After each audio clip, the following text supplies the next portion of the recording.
The Earth was once the center of the universe. It was flat.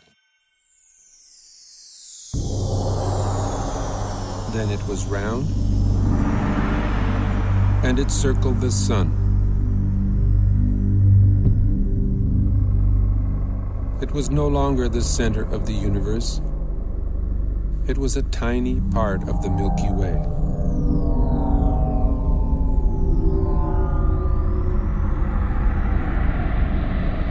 The Milky Way was the only galaxy, except it wasn't.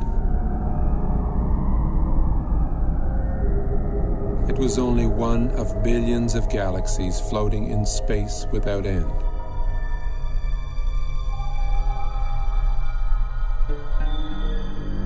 Every single time we think we've got it all figured out, we realize we've merely found another piece of the picture. It is a big picture, with many pieces.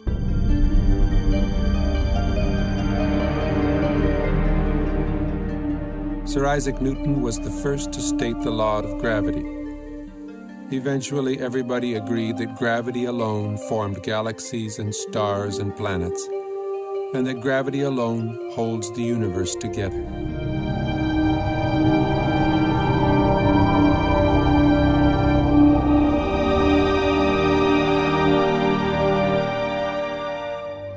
Then we discovered a force 1,000 billion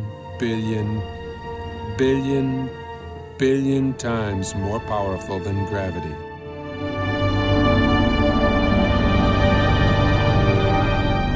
Until recently, we believed that the space between the stars and planets was empty, a vacuum. We now know it is teeming with charged particles.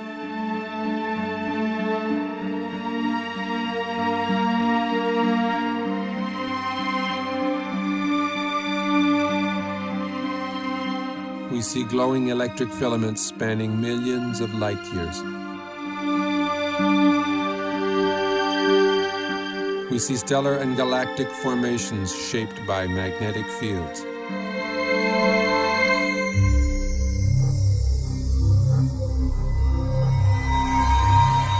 Only electric currents create magnetic fields.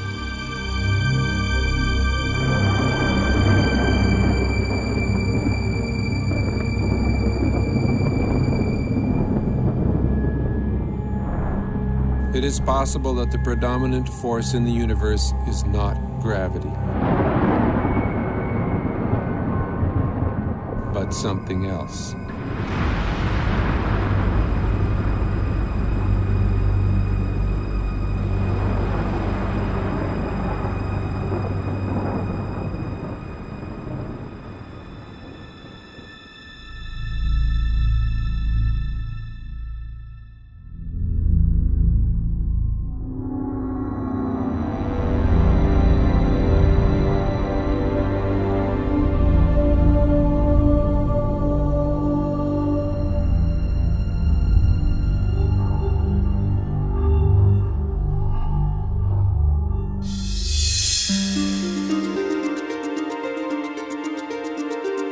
Recent discoveries in space have amazed and perplexed astronomers. Current popular theories in the sciences can neither predict nor explain the phenomena we are now observing.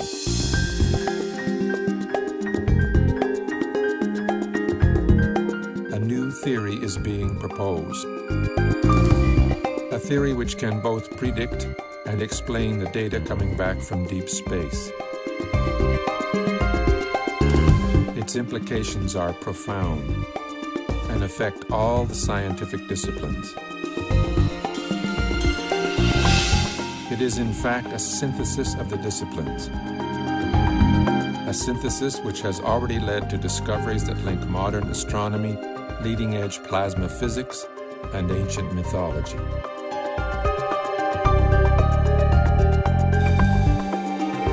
The electric model offers us a new interpretation of the workings of the universe, the history of our solar system, and even human history.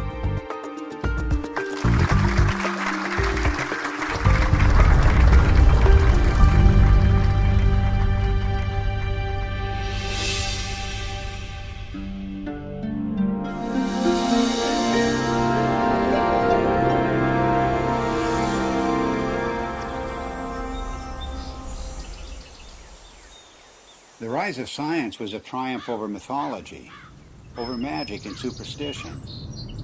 That's why the word science today implies reliability. The word myth means fiction, not true.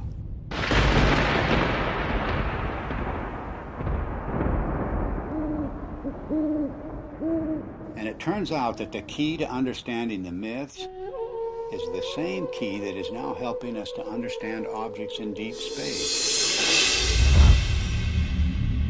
to understand the workings of the physical universe. That key is electricity. It was 33 years ago that I first began to wonder about these preposterous stories told around the world, what we call world mythology. What was it that provoked this incredible outpouring of human imagination just a few thousand years ago, just before the birth of the first civilization? I came to a radical conclusion that the myths arose from extraordinary natural events. Our early ancestors witnessed things in the sky that are not seen today. The events were awe-inspiring, both beautiful and terrifying. So it shouldn't surprise us that the myths are so incomprehensible. Well, of course they're incomprehensible. The celestial references are no longer present. It was in 1994 that I was invited to come to the US to attend a conference which was dealing with the possibility that the ancient sky, as witnessed by our earliest forebears, was different to the one we see today. I'd been interested in this kind of idea because it could only be explained in terms of electromagnetic influences within the solar system. So it came as a bit of a shock and a surprise to see David Talbot showing slides at one of the sessions at the conference, which I recognized immediately as being similar to those of electric discharges in the laboratory.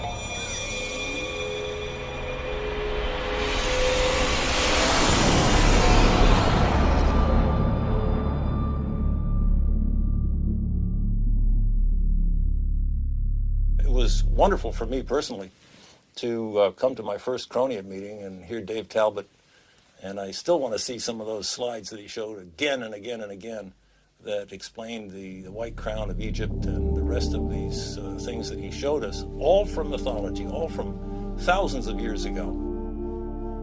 These things clearly were seen by civilizations that never talked to each other from the far corners of the earth. It all just clicked together like a three-dimensional jigsaw puzzle in my mind.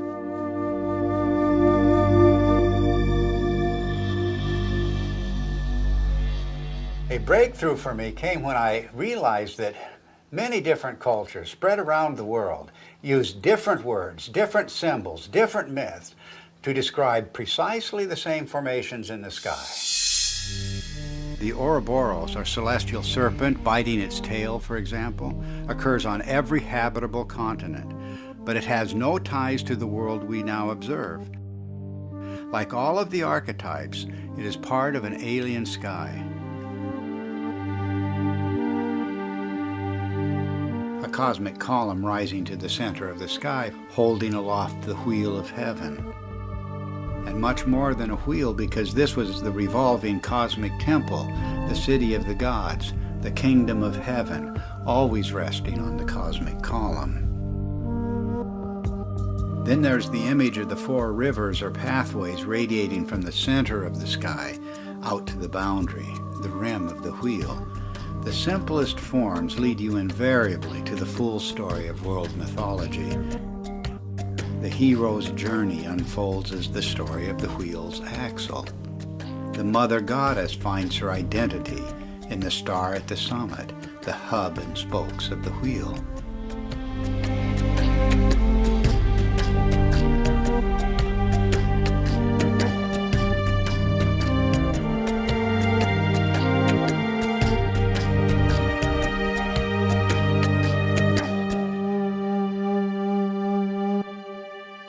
From childhood on, I've always had a deep interest in mythology, and I remember that as a child I was trying to draw up genealogies of the gods as provided in Greek mythology, and I soon found out that it didn't work, nor did anything else in mythology seem to work.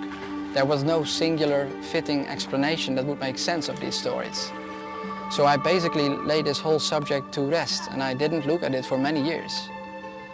Until I came across the work by Dave Talbot and Everett Cochran mainly, whose articles were real eye-openers for me. And as soon as I began to read these articles, it became clear to me that we were really looking here at a very important key to the unlocking of myth. And the recent findings provided by plasma physics are capable of providing that key. Based on the results we have seen so far in Dr. Perret's investigations with petroglyphs, which he matched successfully to laboratory experiments involving plasma, it has now become crystal clear and I think undeniable that the morphology of plasma as it manifests itself both in the laboratory and in space can account successfully for the major themes in mythology.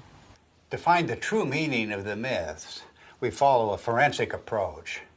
The purpose is to expose the points of agreement between the different cultures, because here at the level of the archetypes, everything is unified. There are no isolated themes of myth at the level of the substructure. This is like a holograph. Follow one archetype and its links to other archetypes, and you will find one story told around the world.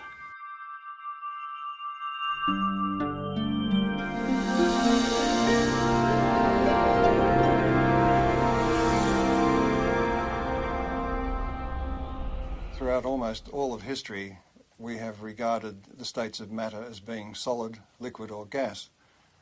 But in the last century or so, we have found that there is a form of matter where the charged particles within atoms are separated to some degree or another, and that is known as a plasma. It is the fundamental state of matter. It was not until the second half of the 20th century that we came to realize the role of plasma in the universe. And this has changed the picture of space completely. Not long ago, we thought of the physical universe as being constituted fundamentally of nothing more than atoms and empty space. But a plasma includes at least a percentage of charged particles, protons and electrons, that are not bound to any atomic structure. And plasma is an excellent conductor. Electrons will move efficiently in the direction of charge equalization, and that's an electric current, of course. Now, the reason why we see magnetic fields everywhere we look in space is because electric currents produce magnetic fields, and only electric currents produce magnetic fields. But astronomers working only with gravitational equations did not anticipate the discovery of pervasive magnetic fields in deep space.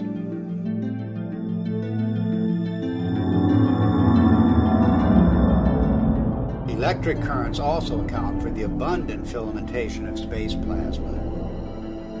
First, the electric currents produce the magnetic fields.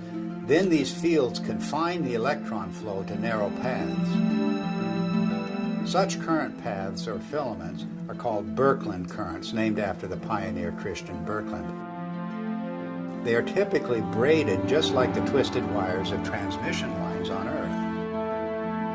Well, that's their role in space, to conduct electricity across vast distances, creating the astonishing structures we observe in every direction. None of these structures were anticipated by gravitational theory, and none are indicated by the behavior of neutral gases in a vacuum.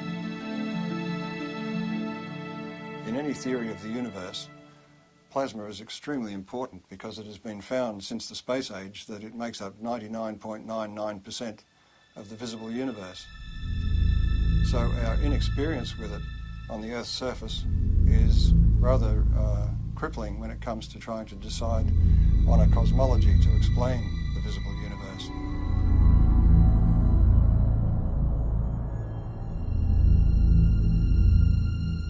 Now, plasma behaves rather oddly compared to normal matter, the matter we find, the solids, liquids and gases on Earth. If you look at a novelty plasma ball, you will see that it forms these bright filaments that dart all around inside the globe. And if you look closely at them, you'll see that they're actually twin filaments twisted together. In other words, nature finds it efficient to be able to transfer energy over a distance by twisting two pairs of filaments together. And this is a characteristic of the way plasma carries electric currents in space. And one of the puzzles that has faced astronomers since the space age is the discovery of filamentary structures in galaxies, around stars, even the cometary tails of planets and comets themselves. These filamentary structures have come as a surprise.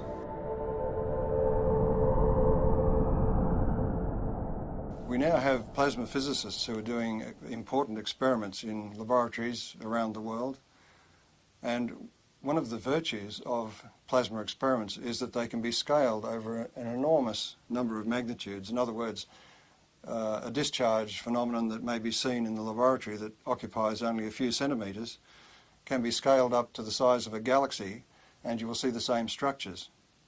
Now, this introduces a new area into cosmology where we can do experiments on Earth which can verify our ideas, our theories about how the rest of the universe works.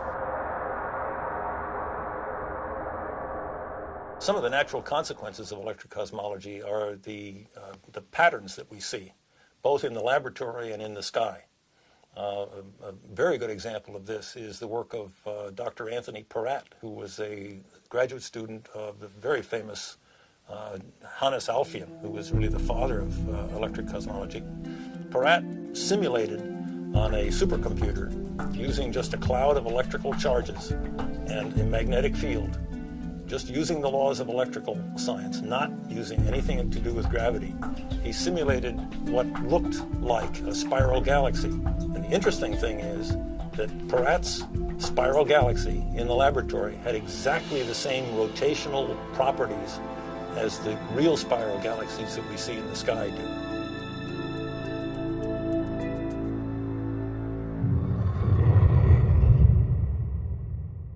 Plasma was named by Irving Langmuir because of its lifelike qualities.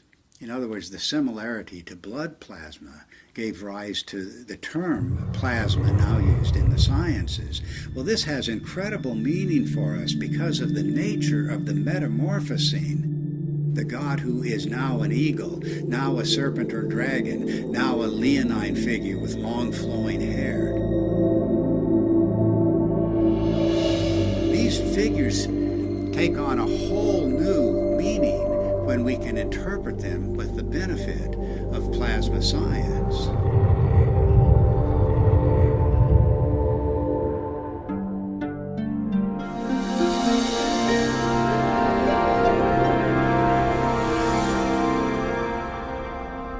The new instrumentation that was developed in the space age expanded our ability to perceive things, perceive facts. We could now see things in the entire electromagnetic spectrum instead of just the narrow sliver of visible light. What you're seeing is the actual moment of deploy there when we take the switch to deploy, and it's so quiet. And we had sensors that were out in space. We were freed from the geocentric and anthropocentric order that had prevailed before.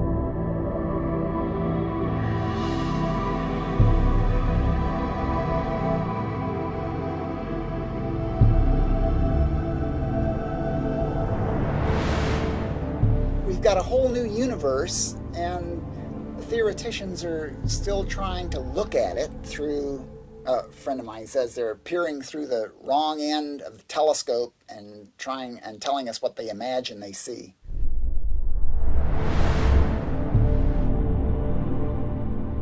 Modern cosmology gives us a rather disconnected view of the universe. In other words, we are separated star from star by vast distances. Light takes a long time to travel between stars and across galaxies, and therefore we look upon ourselves as isolated and disconnected. The electric universe takes a different view. It says that we are part of the sun's environment, electrical environment, and the sun is a part of the galactic environment. And the galaxy itself is strung, like all galaxies, on huge electric currents flowing through the universe.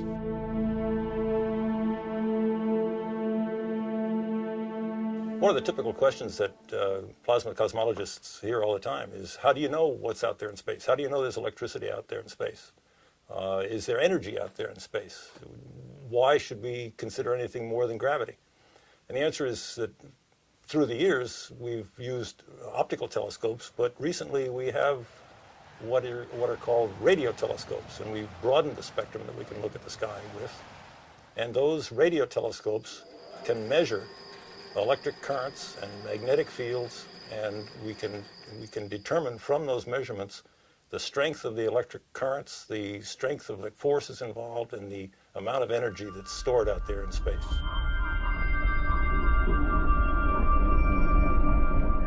The two major pillars of modern cosmology are based on the theories of relativity and quantum theory, and yet, as Einstein himself noted, the two are incompatible.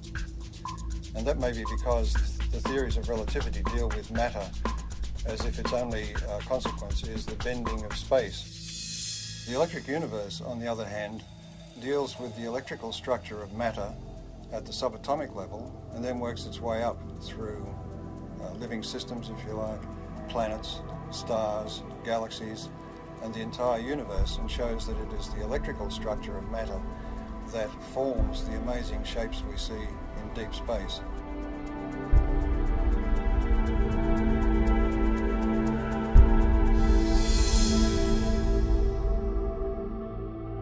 We can demonstrate the existence of these currents flowing between galaxies and between stars by the presence of the magnetic fields they generate.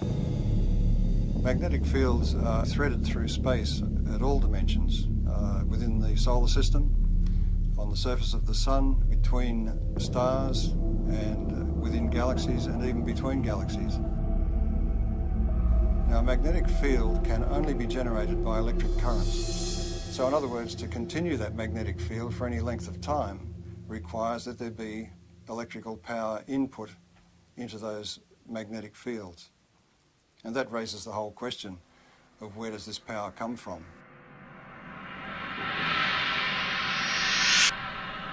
Modern cosmology is highly mathematical. In fact, we were joking before about the idea that the only people who understand cosmology are professional cosmologists. The basis of cosmology, really, if you hunt for it, lies in Einsteinian relativistic mechanics. And when Einstein promulgated his ideas, he totally and completely ignored anything electrical. And so the modern cosmology, with all of its ideas of omega and expanding universe and inflation theory and the Big Bang and all the rest of it, are predicated on a foundation which ignores almost half of man's knowledge about the way the universe works, which is electricity. It may sound like I'm dismissing Einstein and his theories of relativity out of hand, but we have to give Einstein credit for his integrity in pointing out that his theory did not meet his requirements, and that is that his theory had to be tied back to some form of reality. And there is no explanation as to why matter should curve space to give the effect of gravity. He felt that quantum theory, being a probabilistic theory, divorced cause and effect. And this is one of the things you cannot do in physics, is divorce cause and effect. Otherwise, you might as well give up and get a real job. But this is a puzzle that dogged Einstein through his later years, to the point that his followers tended to go off and use his geometrical explanations to conjure up things like black holes and neutron stars and so on, and the expansion of the universe and the Big Bang, without referring back to Einstein, who, with great integrity, said he wasn't satisfied with his explanation.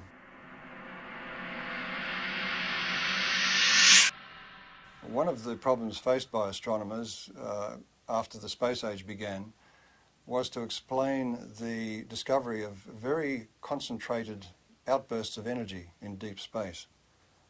And that meant for them, since gravity is the only driving force available to them, that they required an infinite concentration of mass, because gravity is an infinitely weak force.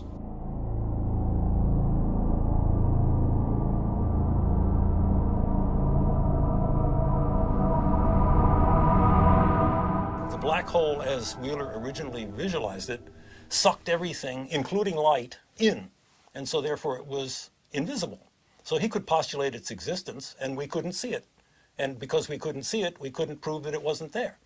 Later on, in order to explain these fantastic emissions of energy from galaxies, it was proposed, and I believe it was Stephen Hawking who did it, that there were various types of black holes, some of which actually then spat matter back out again in jets. Because, why? Because we had observed jets. In the electrical model, it's quite simple. If you think about it, the power that's expressed in your own home, in the heaters and the electric motors and the lighting and so on, is actually generated at a vast distance away from your house. In deep space, the same thing is true. The energy which we see concentrated in these events which are attributed to black holes and so on can more easily be explained as the confluence of electric energy from different parts of the same galaxy or even from other parts of the universe. And it is this explosive release of energy which forms the vast jets that we see lit up and exploding from the centers of active galaxies. We also have observed double radio sources either side of galaxies. And that event was predicted by Hannes Alfvén, the founding father of modern electrical cosmology, and is still to this day unexplained by standard cosmology. One of the most interesting phenomena in the sky is the so-called pulsar. A pulsar is an object that is observed to put out pulses, both of light and radio activity, RF, in the RF spectrum. And those pulses are extremely rapid. They are something like milliseconds apart. So it's like a extremely fast strobe light. And thinking of a strobe light, astronomers immediately leapt to the lighthouse kind of analogy. Something that must be spinning around, the beam is going around, and it's going around so quickly that this thing goes flash, flash, flash. Well, once the repetition rate of the pulsars was observed to get up to in the millisecond range, that meant that this star that was putting out this beam of radiation would have had to be rotating at 300 times a second. And 300 times a second, we're talking about the speed of a dentist drill. So the astronomers decided, well, normal stars couldn't possibly rotate at that speed, and so they postulated the existence of what they called a neutron star. A neutron star is a star that is so dense that it holds together so well that it can indeed rotate at the speed of a dentist's drill. Well, the problem is that in nuclear chemistry, we know that you can't pack neutrons together that densely. They will all fly apart instantaneously. There's a principle called the island of stability in nuclear chemistry that absolutely prevents that. So here again we have the standard astronomers or astrophysicists going directly against another well-developed science. In the electrical model, however, there's a very simple explanation for pulsars. Everybody is familiar with the idea that the pulses can travel back and forth on electrical transmission lines.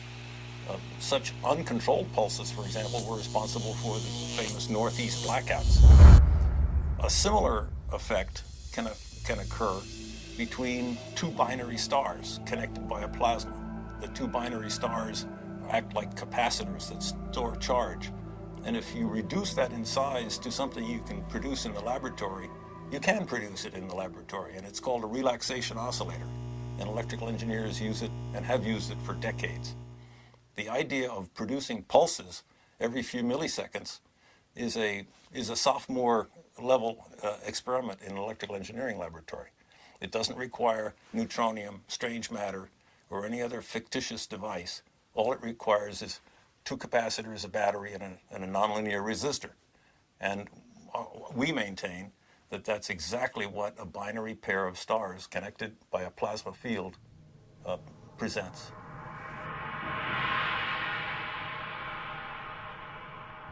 A typical ion in the solar wind, hydrogen nucleus, moving about 20 kilometers per second, which is relatively slow for the ions in the solar wind, in the magnetic field of the sun, experiences potentially magnetic forces that are something like 10 million times the strength of the gravitational force on that same ion from the sun.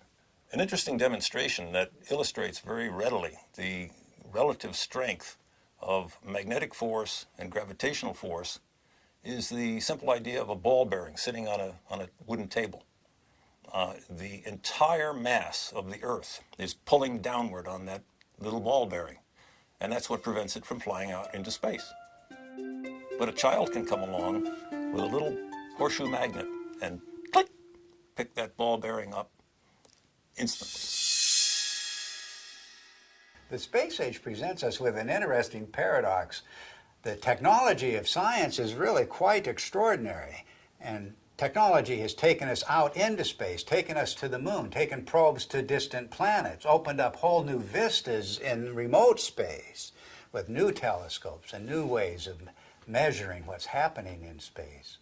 But the picture of theoretical science is much different. And many decades ago, assumptions began to crystallize in the theoretical sciences, beginning at the top, the queen of the sciences, as we say, which is cosmology. These theoretical assumptions have constrained all of the other theoretical sciences. Cosmology deals with the big picture questions, the first questions. How did the universe begin? What is it made of? How will it end? And so many popular theoretical constructs, from the Big Bang to string theory to dark matter and black holes, the formation of stars, formation of galaxies, all have arisen from assumptions first postulated by cosmologists. At the same time, these assumptions have defined boundaries for other theoretical sciences, working down from astronomy and astrophysics to the space sciences, solar theory, even Earth history, even human history, have all been confined by these boundaries established by the queen of the sciences, cosmology.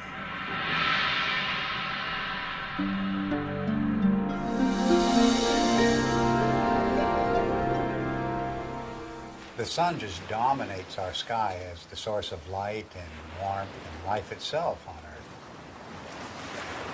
And this preeminence of the sun is so clear and obvious that it remains a mystery why virtually every ancient culture insisted that before the present sun, there was a quite different luminary ruling the sky. The central sun, the superior sun, the best sun, the motionless sun. And all of these cultures, whatever may be the meaning of these traditions, are insisting that the sky has changed. Of course, our ideas about the sun have continually changed. Only a few centuries ago, the sun was a campfire or ember in the sky.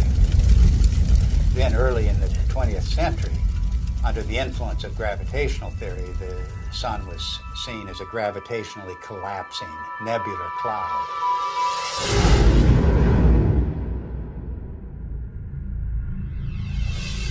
In the atomic age, astronomers began to visualize the sun in terms of a nuclear furnace hidden at its core. But now we're in the age of plasma science, with discoveries of the electric currents in space. And it's inconceivable that these discoveries would not change the picture of the sun again. Plasma cosmologists have been able to demonstrate experimentally and also in the supercomputer that galaxies are an electrical phenomenon, which raises the question about stars, and in particular our own sun, which is the closest star to the Earth, of course. Any theory of the sun has to explain how it could continue to burn for billions of years and also explain its present size. based on its known mass. And of course, as soon as nuclear energy was discovered, it was grasped immediately as the energy source of the sun. But all of that assumes that the sun is disconnected and an isolated body, and that it must consume itself over its lifetime to provide the heat and light that we receive from it. But if the sun is connected to the rest of the galaxy in an electrical sense, it doesn't require to burn itself at all. And the energy that we receive is actually being received from the galaxy, and the sun is acting as a focus for that energy.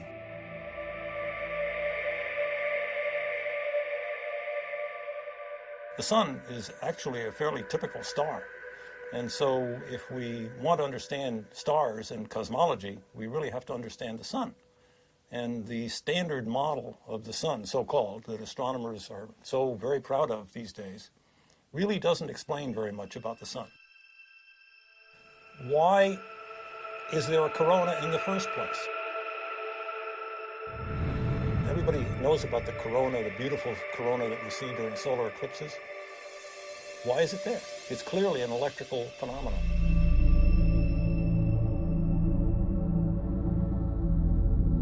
One of the greatest puzzles about the sun has been, with a surface temperature of 6,000 degrees, high above that surface we have temperatures of millions of degrees. And the question has been, how do we get the energy from the center of the sun somehow past that surface to heat the upper atmosphere of the sun to millions of degrees? In the electric model, you don't have that problem, because if the energy is arriving from outside the sun,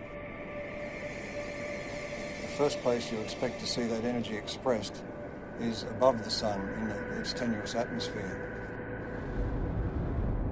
And that is the place where particle acceleration occurs, and the apparent temperature goes very high indeed, up into the millions of degrees.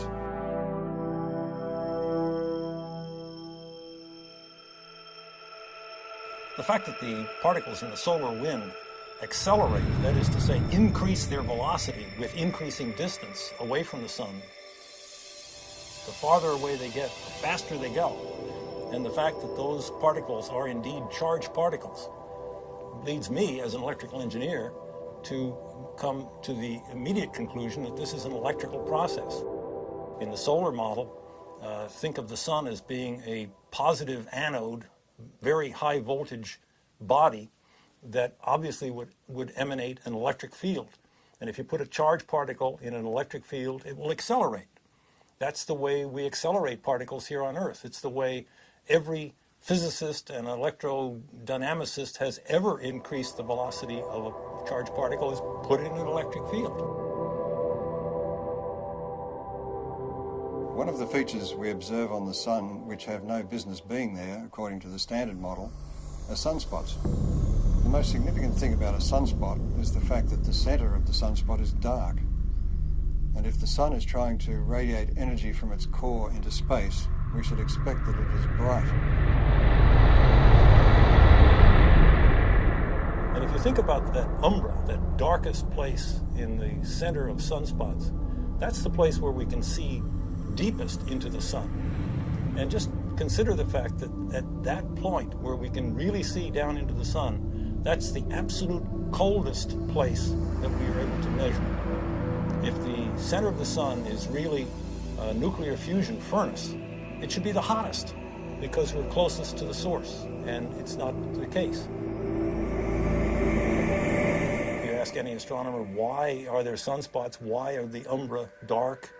They will blame it on some sort of warped, twisted magnetic fields.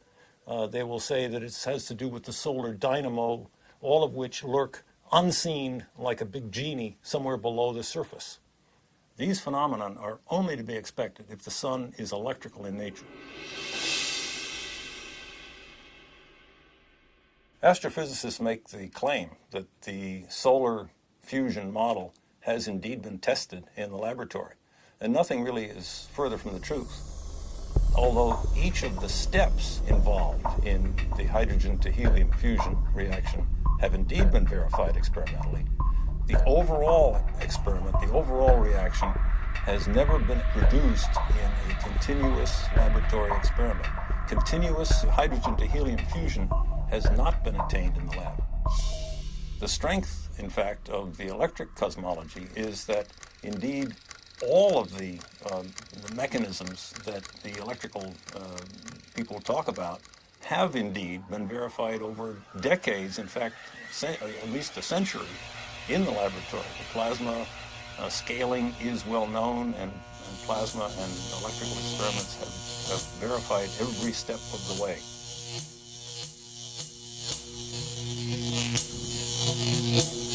There are any number of observations that have ad hoc present explanations, but really have no explanation in the standard model, and are natural consequences of the electrical model. For example, heavy elements, the solar spectrum, the neutrino deficiency, the neutrino variability, solar atmosphere, differential rotation by latitude, differential rotation by depth, equatorial plasma torus, sunspots, sunspot migration, the sunspot penumbra, and the sunspot cycle itself.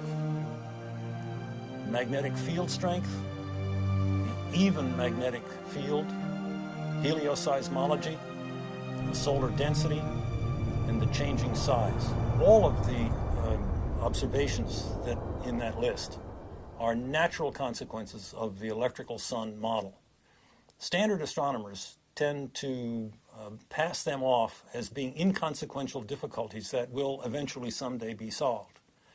I maintain, and so do our colleagues here, that these are not inconsequential, but are rather death blows to the solar fusion model, because they are important. They're not secondary. They're primary falsifying observations for that failed nuclear fusion model. What I find so fascinating about the electric model of the sun is not just that it's a challenge to long-standing theory, but that it opens the door to the ancient world, to an electric sky. The electromagnetic phenomena that we now observe on the surface of the sun and in the vicinity of the sun are direct pointers backwards to the plasma formations that were seen above the ancient sky worshippers.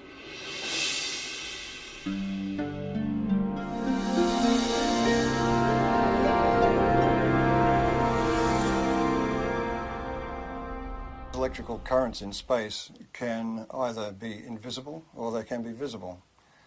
If they're very diffuse, in other words, there's very little energy per cubic meter, they will be invisible. But where that energy becomes concentrated, it will begin to glow. And we see this kind of thing in the ion tails of comets, for instance. Where the energy becomes very concentrated, we begin to see arcs and sparks, if you like. Electrical discharge phenomena.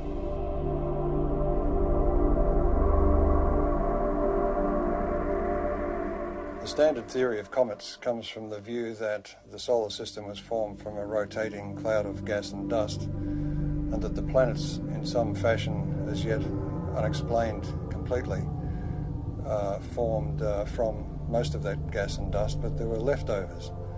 And the leftovers are beyond sight, outside the solar system, in a hypothetical Oort cloud, as it's called.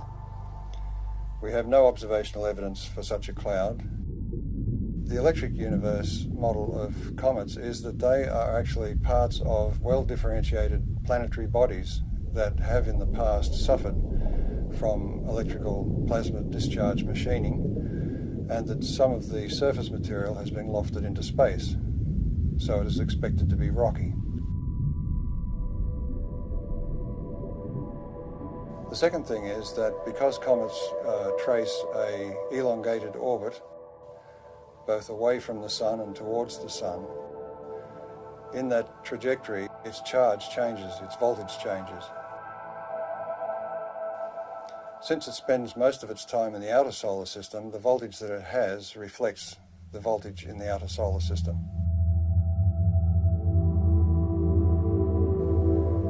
But as it hurtles towards the sun, as it enters towards the Earth's orbit, the voltage is changing rapidly, and the comet has to respond to that by beginning to discharge. And that's where we see the familiar cometary phenomena of the coma and the various tails that it produces.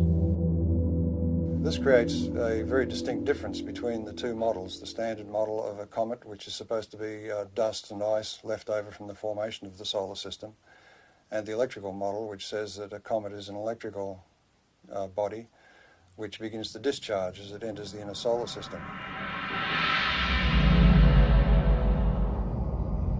Ever since we've begun to look at comets in close-up, and Halley was the first one that was observed by several spacecraft close-up, it was found to astronomers' surprise that the material coming off the comet was coming in discrete jets and seemed to be coming from what looked like circular areas on the crater.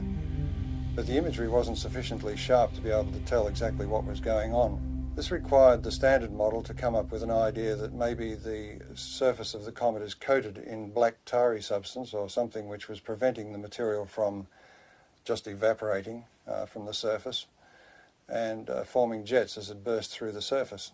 But when later images were looked at as we passed other comets, it was found, to astronomers' amazement, that they were seeing very sharp relief. It wasn't like a melted ice cream, it was looking like a piece of heavily cratered rock. Now this fits the electric model of the electrical discharge birth of such a body. In other words, there's very little distinction between an asteroid and a comet other than its orbit. It was in this context that I looked at Comet Tempel 1, which was chosen as the target for an impact. And the idea was that the impact would create a small crater which could then be photographed by the passing spacecraft, and we could determine whether the material was ice or dust or rock based on the size of the impact crater. It seemed to me that if this comet was a charged body, there would be several other effects that were unexpected. Principally, as a metal copper object approached the comet, there should be an electric discharge to that copper projectile. In other words, there would be an initial flash, and then there would be the impact itself. And the impact, I suggested, would be far more energetic than was expected, because it would tend to concentrate the electrical discharge in the area of the impact, and also it may change the nature of the jets nearby. So it was with great interest I awaited the results of the impact and watched it on television. Before the impact, the astronomers in the assembled control room were worried that they wouldn't see anything, that the impact would result in a very small puff of dust, and that would be the end of it. So when the impact occurred, they were surprised by two things. One was that there was an initial flash, followed by the main impact, which was so energetic that some of the sensors were almost swamped, and the passing spacecraft was unable to achieve its primary aim, which was to photograph the crater.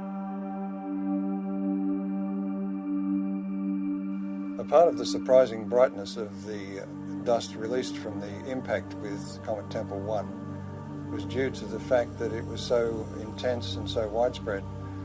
And one of the initial findings was that it seems to be very finely divided dust. Now this is the same thing that was found at Comet Halley, and it was a surprise then, so it's rather surprising that they are surprised once more. The point is that an electrical discharge on the surface will release material, dusty material, very finely divided. It's a technique that's used in sputtering of metals onto, for instance, astronomical mirrors. So this production of very fine dust is to be expected in the electrical model. But in the standard model, you are asking ices to evaporate or to sublimate, and in doing so to drive off pre-existing dust grains. So there's no way that the dust can be finely divided. It will be in its pristine state. So the production of this great cloud of very fine dust is rather inexplicable in the standard model. The electrical model of comets was driven for several people by Velikovsky's challenge that the solar system had electromagnetic forces to be taken into account. And one of the early pioneers in addressing this issue of are comets an electrical phenomenon was Ralph Jurgens. When he proposed the electrical model of the Sun, it implied that all bodies in the solar system must have, to some degree, a cometary appearance or a cometary effect associated with them.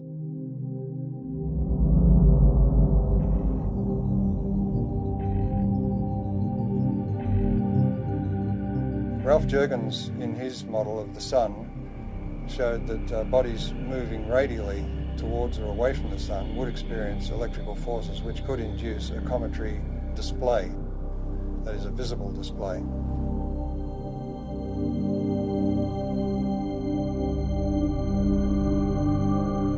Also working in later years with Ralph Jurgens was Dr. Earl Milton, and he made some predictions and statements about the impact of Comet Shoemaker-Levy 9 fragments with Jupiter.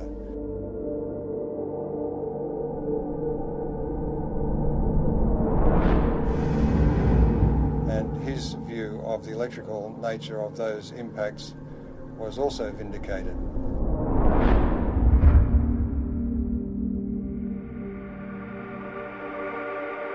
In the electrical model of the solar system, anybody moving away from or towards the Sun at any great rate, for example like a comet, will experience electrical effects which result in a cometary appearance, and that could apply to a planet.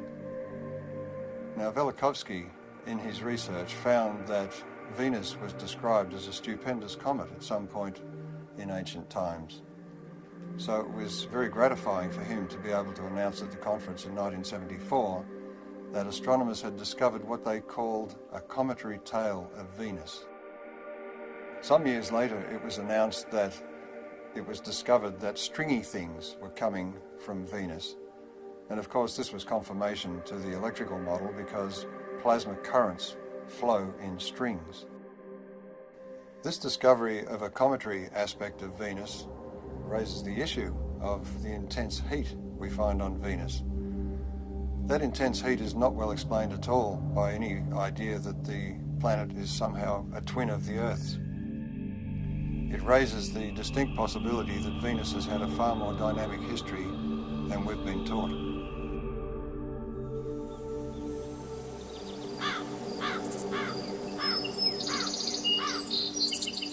Our ancient ancestors were obsessed with the comet. Let the slightest wisp of a comet appear in the sky and all of humanity was thrown into terror. But why was this?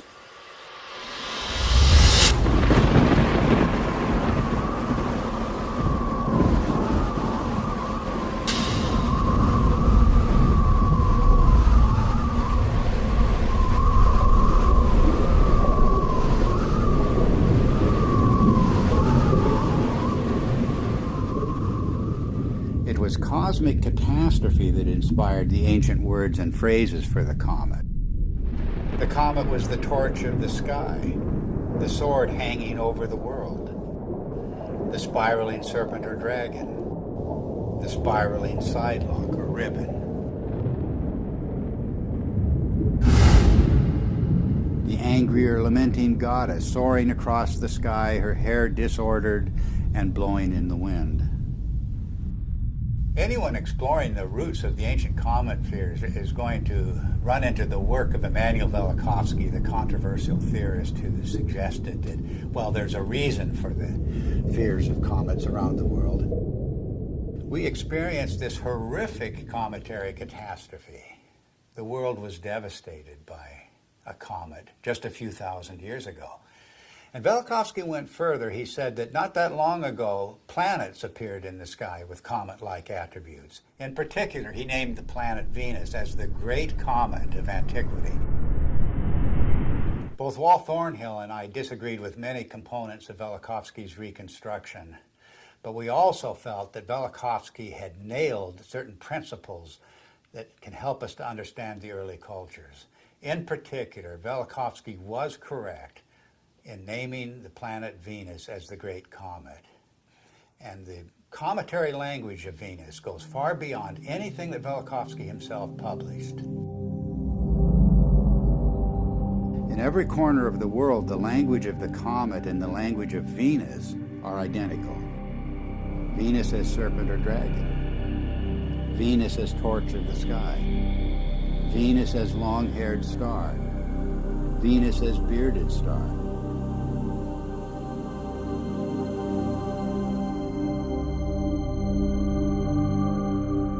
The Sumerian goddess Inanna was identified as Venus. She was the Lady of Life. But in her terrible aspect, she became a dragon-like flame in the sky.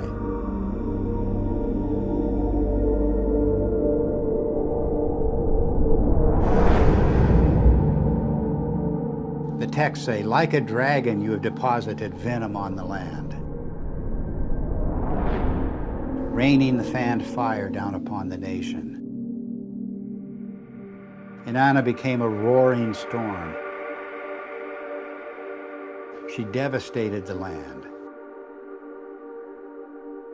Mankind comes before you in fear and trembling at your tempestuous radiance, the texts say. Inanna's Babylonian counterpart Ishtar was also identified as Venus. She was the shining torch of heaven and earth. Furious and irresistible onslaught. I rain down like flames, the goddess announces. The Egyptian goddess Sekhmet has the same attributes. She takes the form of the fiery Uraeus serpent. She becomes a flame of fire in her tempest, a star scattering its flame and fire. Sekhmet herself says, "The fear of me is in their hearts, and the awe of me is in their hearts. No one at all can approach her," the coffin texts say. The streams behind her are flames of fire. The astonishing fact is that goddesses everywhere exhibit this terrifying and cometary aspect. The Canaanite Anat, the Hindu Kali and Durga, the Greek Aphrodite, Athena, Medusa, and countless others. And of course, you can add numerous counterparts in the New World, from the Incan goddess Chaska to the Aztec goddess Xochiquetzal to the legendary Nokomis of North American Indian tribes. The serpent or dragon is an unexplained mythical archetype. There's nothing like it anywhere in the biological world. And yet the same recurring features will be found in cultures the world over. The dragon's disheveled hair and shaggy beard. Its knotted aspect, and its worldwide appearance as entwined twins.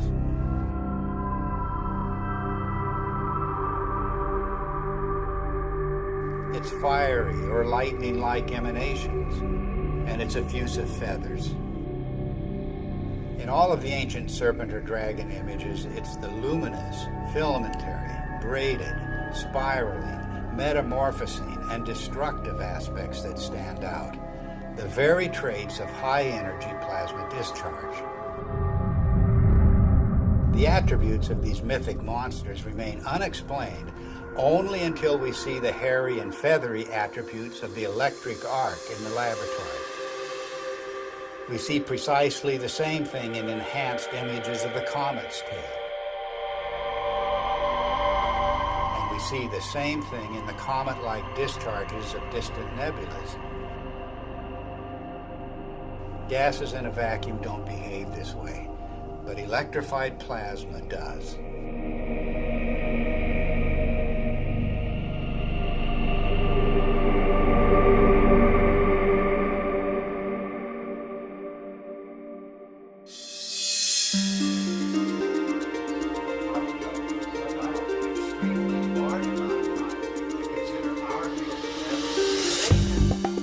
The recent discoveries about the comet have astonished astronomers. Extreme ultraviolet light, X-rays, supersonic jets, sharply etched surface relief, and cometary nuclei fragmenting explosively. No one expected such high-energy events.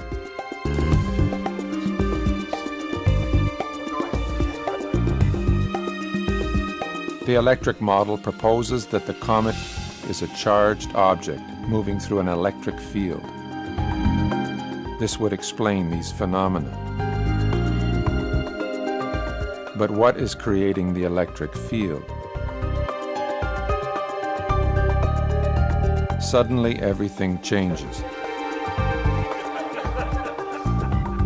And we are talking about an electric sun, electric stars, an electric cosmology, and a whole new way of looking at how the universe works.